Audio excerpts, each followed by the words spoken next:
Muraho neza bavandimwe, ndabaramukije aho muri hatandukanye. Nongeye kandi kubaha kaze tuganira, Uwiteka Imana ibasha kubagirira neza. Rero uyu munsi dushaka kuganira ijambo twashatse kuvuga culture of honor, umuco wo kubaha. Iryo ni rimwe mu masomo tugomba gushyiramo imbaraga, kandi uwo ni rimwe mu masomo abantu benshi bafite cyangwa se bagakwiye kumenya ariko batigeze biga. Rero culture of honor ni iki?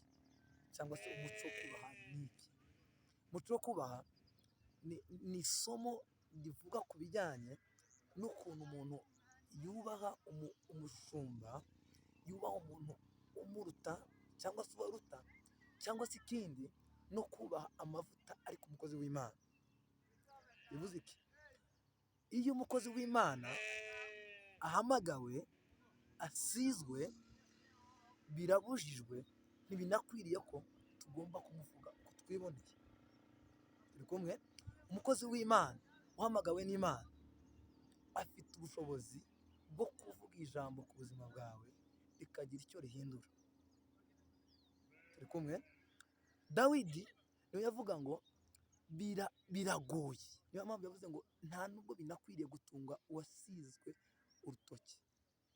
Iyo abivuga gutyo ni iki yashakaga kuvuga? Yashakaga kwerekana icyo bita culture of honor. Ni ukubaha amavuta ari ku mukozi w'Imana, ari ku mushumba, n'amavuta ari ku muntu wese bitewe n'umuhamagaro Imana yamuhamagariyemo. Bivuze ngo hari ijambo ryavuga ngo you can never be the king in the kingdom you have never served. Ntabwo waba umwami mu bwami utigeze ukorera cyangwa se utigeze usavika. Bivuze ngo ntabwo wabasha kubona umugisha umushumba avuga ku buzima bwawe mu gihe utabashije kubaha amavuta amuriho. Bivuze iki? Birashoboka umushumba washobora kuba ari umunyamafuti, birashoboka umushumba washobora kuba afite izindi ngeso zitari nziza, ukaba unabizi ndetse uneze kuvuga ngo uranabizi, ufite na gihamya cyerekana ko ibyo uvuga ari byo. Turi kumwe? Ariko nubwo byaba bimeze bityo, ntibikwiriye ko umushumba wawe ugenda umuvuga. Reka ndaguha urugero. Nowa amaze kunywa agatsinda, abana be bakamureba. Hari umwana umwe amurebe abona yambaye ubusa, aza abwira bene wabo, abwira bagenzi be. Ni ukuvuga ngo kubwira bagenzi be nta kibazo yari akoze, gusa ariko bitewe n'uko atubashye amavuta no kuba byonyine ari umubyeyi wiwe, umuvumo ntiwamugiye ahubwo wagiye ku mwana wiwe. Bivuze ngo rero ni iki? Iyo utubashye amavuta ari ku mushumba, ntabwo n'imigisha akwaturiraho. Niyo yagusengera akagusengesha akurambitseho amaboko, akakurambikaho ibirenge, akagira gute, nta mugabane wabona bivuye kutubaha amavuta ari kuri uwo mushumba.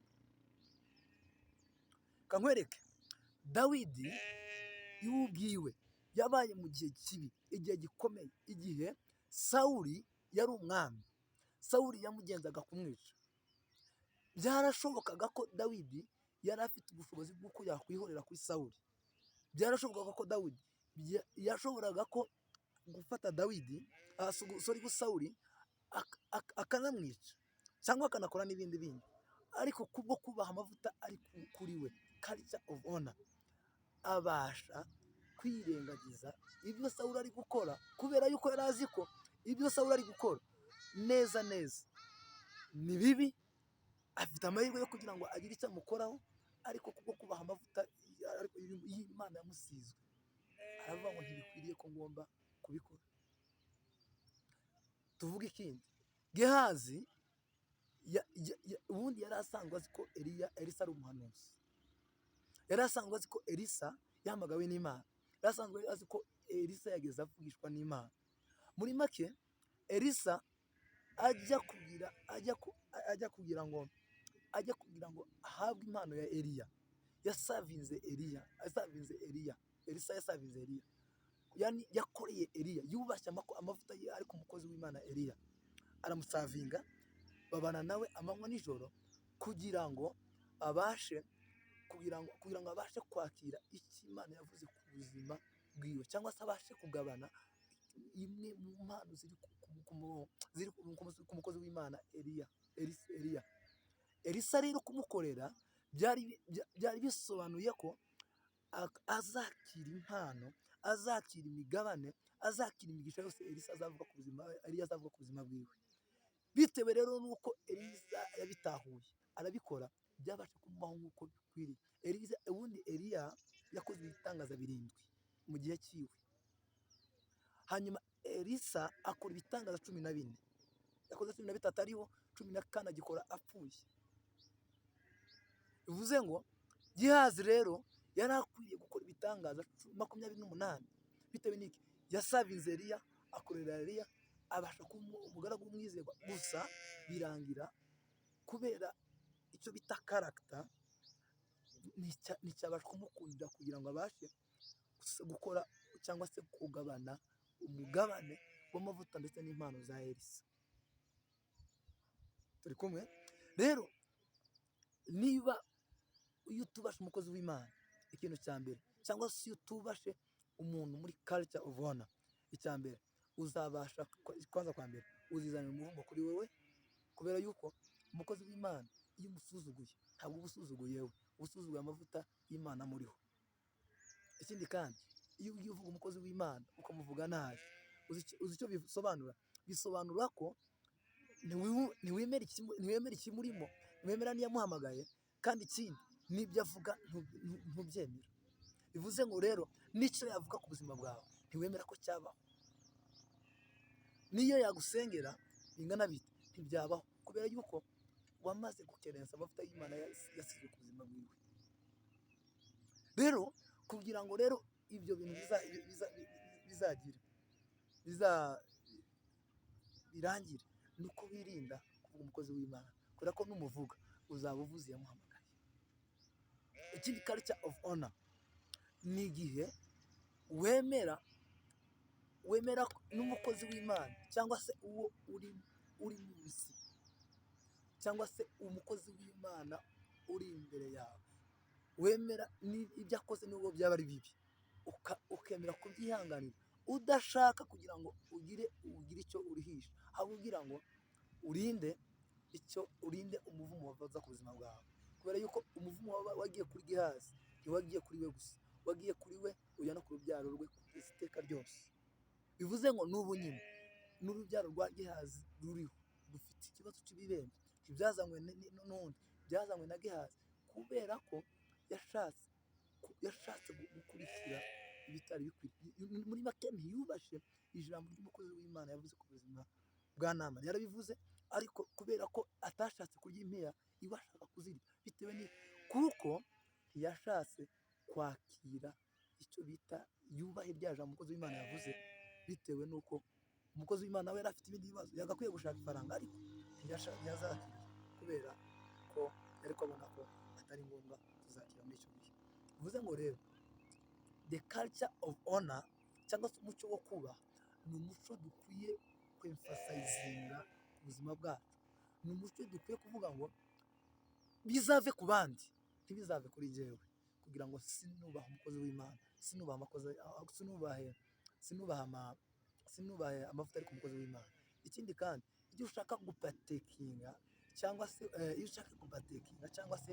kwimpatingwa, cyangwa se kugabana impano z'umushumba afite, cyangwa se z'umukozi w'Imana uwo ari we wese, cyane ni ukubasha kubaha umuhamagaro wiwe, yani to honor his calling.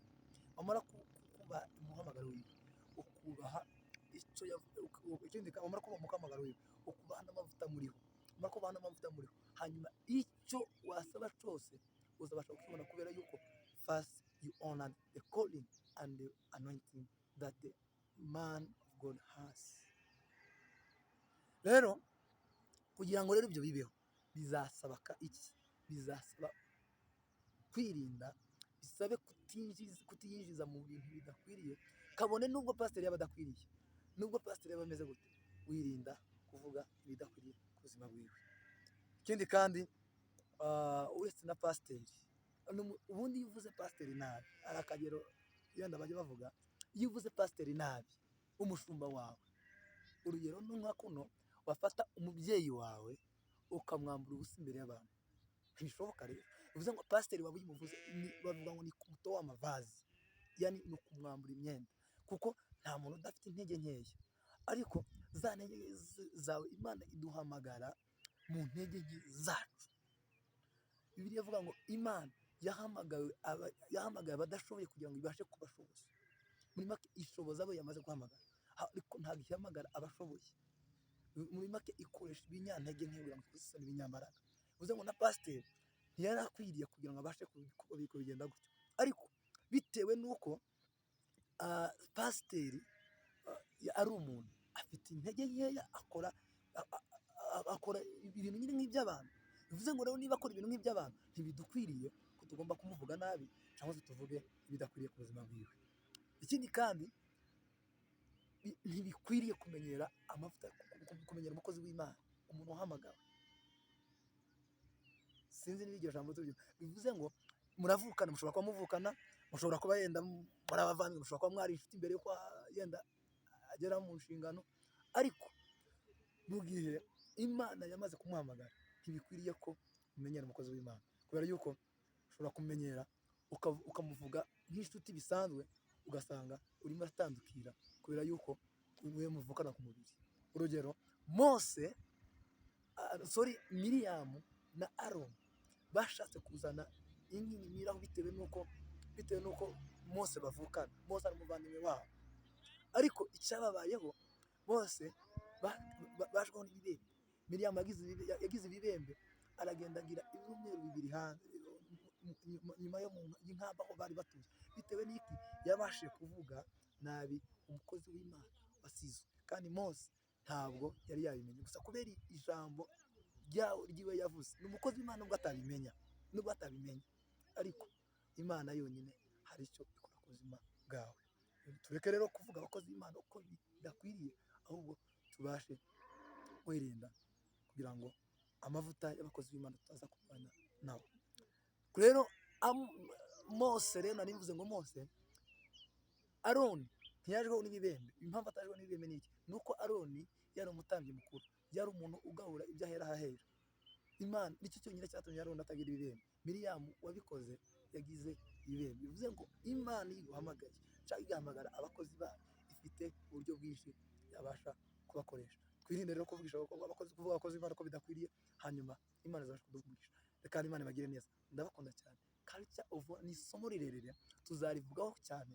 It was a beginning. Twarimo dutangira, tuzasoma na scripture ku bijyanye na culture of Honor, ndetse n'uburyo tugomba kuba abashumba, n'uburyo tugomba kubaha amavuta ari kuri bo, ndetse n'uburyo tugomba kubasavinga. Ubundi umushumba agomba gusavingwa n'abayoboye.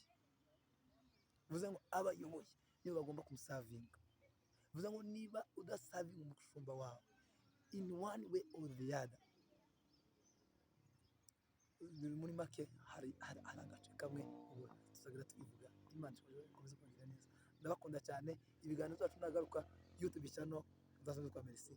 Komeza ukore subscribe, komeza ukore share. Imana ikomeze kugira neza. Ndabakunda cyane. Amen.